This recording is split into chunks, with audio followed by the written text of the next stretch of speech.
শেখ হাসিনা কি ভারতে পালিয়ে গিয়ে বেঁচে গিয়েছেন? হাসিনা যদি চলে ডালে ডালে তো ডক্টর ইউনূস চলে পাতায় পাতায়। হাসিনা যদি হয় জাতীয় খেলোয়াড় তবে ডক্টর ইউনূস হলো আন্তর্জাতিক লেভেলের খেলোয়াড়। ডক্টর ইউনূসকে পদ্মা সেতুতে চুবানো শেখ হাসিনা এখন ফারাক্কার বাদ দিয়ে ভেসে ভারতে চলে যাওয়ায় স্বস্তিতে নেই ভারতও। শেখ হাসিনা ভারতে যাওয়া থেকে ভারতেও শুরু হয়েছে চরম উত্তেজনা। সম্প্রতি শেখ হাসিনাকে নিয়ে ডক্টর ইউনূসের একটি সাক্ষাৎকার নিয়ে ভয়ে কাঁপছে ভারত। হাসিনাকে জায়গা দিয়ে ভারত কি তবে মহাভুল করছে? বিস্তারিত জানাবো ডক্টর ইউনূসের একটি সাক্ষাৎকারের মধ্য দিয়ে। বিস্তারিত থাকছে পুরো ভিডিওতে। বিস্তারিত জানতে ভিডিওটিতে একটি লাইক দিয়ে ততক্ষণ পর্যন্ত আমাদের সাথেই থাকুন। ভারতের শেখ হাসিনার অবস্থানে কেউ নেই স্বস্তিতে, কেননা বিচারের কাঠগড়ায় দাঁড় করাতে তাকে দেশে ফেরত আনতে চায় ডক্টর ইউনূস। তিনি ভারতে থাকছেন এবং একই সময় কথা বলছেন, যা সমস্যা তৈরি করছে। তিনি যদি চুপ থাকতেন তাহলে ডক্টর ইউনূস বিষয়টি ভুলে যেত বলে জানিয়েছেন। লোকজনও তাকে ভুলে যেত, কারণ তিনি নিজের জগতে থাকতেন। কিন্তু ভারতে বসে তিনি কথাবার্তা বলছেন ও নানা নির্দেশনা দিচ্ছেন বাংলাদেশে। কেউ এটা পছন্দ করছে না, সবাই এটি বোঝেন। ডক্টর ইউনূস বলছেন যে আমরা দৃঢ়তার সঙ্গে বলছি তার চুপ থাকা উচিত। এটি তার কথাবার্তা ও নির্দেশনায় আমাদের প্রতি অবন্ধুসুলভ আচরণ হচ্ছে। তাকে ভারতে আশ্রয় দেওয়া হয়েছে এবং তিনি সেখানে থেকে প্রচার চালাচ্ছেন। বিষয়টি এমন নয় যে সেখানে একটি স্বাভাবিক পরিস্থিতিতে গেছেন তিনি। গণঅভ্যুত্থান ও জনরোষের মুখে তিনি পালিয়েছেন,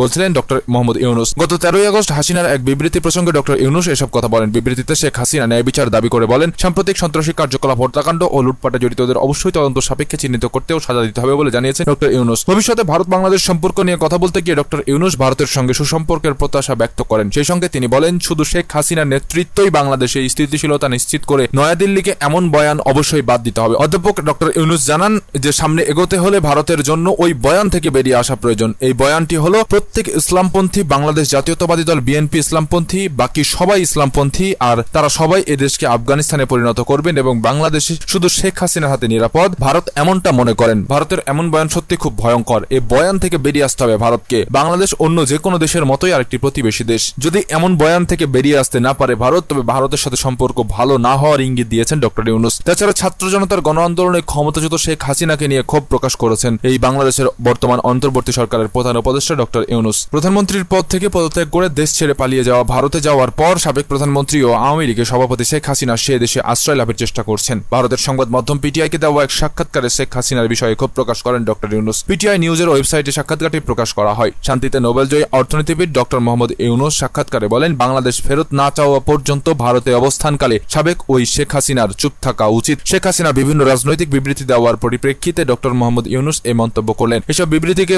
বন্ধুসুলভ বলে আখ্যায়িত করেন তিনি। ডক্টর ইউনূস জানান, শেখ হাসিনা ছাড়া সবাইকে ইসলামপন্থী বলে আখ্যা দেওয়া বয়ান থেকে ভারতের সরে আসা দরকার। বাংলাদেশ তাকে ফেরত আনবে, কেননা জনগণ এটা চায়। হ্যাঁ, তাকে ফেরত আনতে হবে, নইলে বাংলাদেশে জনগণ শান্তিতে থাকতে পারবে না। যে ধরনের নিষ্ঠুরতা শেখ হাসিনা দেখিয়েছে তাতে এখানে প্রত্যেকের সামনে তাকে বিচার করা দরকার, বলেন অন্তর্বর্তী সরকার প্রধান ডক্টর ইউনূস। বাংলাদেশের সম্প্রতি সংখ্যালঘু হিন্দু সম্প্রদায়ের ওপর হামলার অভিযোগ এবং ঘটনায় ভারতের উদ্বেগ প্রকাশ সম্পর্কে ডক্টর ইউনূস বলেন, এটি শুধুই একটি অজুহাত। এ বিষয়ে তিনি বলেন, সংখ্যালঘু সম্প্রদায়ের অবস্থাকে এইভাবে ফুলিয়ে ফাঁপিয়ে তুলে ধরার চেষ্টার বিষয়টি একটা অজুহাত। বাংলাদেশের ছাত্র জনতার আন্দোলনের মুখে 5 আগস্ট পদত্যাগ করে দেশ ছেড়ে ভারতে যায় শেখ হাসিনা। তখন থেকেই তিনি ভারতে অবস্থান করছে। এদিকে তাকে দেশে ফিরিয়ে আনার আহ্বান জোরদার হচ্ছে। ইতিমধ্যে বাংলাদেশ সরকার শেখ হাসিনার কূটনৈতিক পাসপোর্ট বাতিল করেছে। এই অবস্থায় তিনি ভারতে আর থাকতে পারবেন কিনা এবং তার সম্ভাব্য প্রত্যার্পণ বিষয়ে নানা প্রশ্ন উঠছে। ভারতের পররাষ্ট্র মন্ত্রণালয়ের কর্মকর্তাদের তথ্য অনুযায়ী গত মাসে ক্ষমতাচ্যুত এই প্রধানমন্ত্রীকে স্বল্প সময় নোটিশে ভারতে আসার অনুমতি দেওয়া হয়। দর্শক, আপনার কাছে কি মনে হয়, ডক্টর ইউনূস কি শেখ হাসিনাকে বাংলাদেশে ফিরিয়ে এনে শাস্তির মুখোমুখি করতে পারবে? আপনাদের মতামত অবশ্যই আমাদেরকে কমেন্ট বক্সে জানাতে পারেন। আর আপনি যদি দেশ বিদেশের এমনই সব খবর সবার আগে আপডেট পেতে চান, তাহলে এখনই আমাদের ইউটিউব চ্যানেল লিখে সাবস্ক্রাইব করে পাশে থাকা অল নোটিফিকেশন অন করে দিন।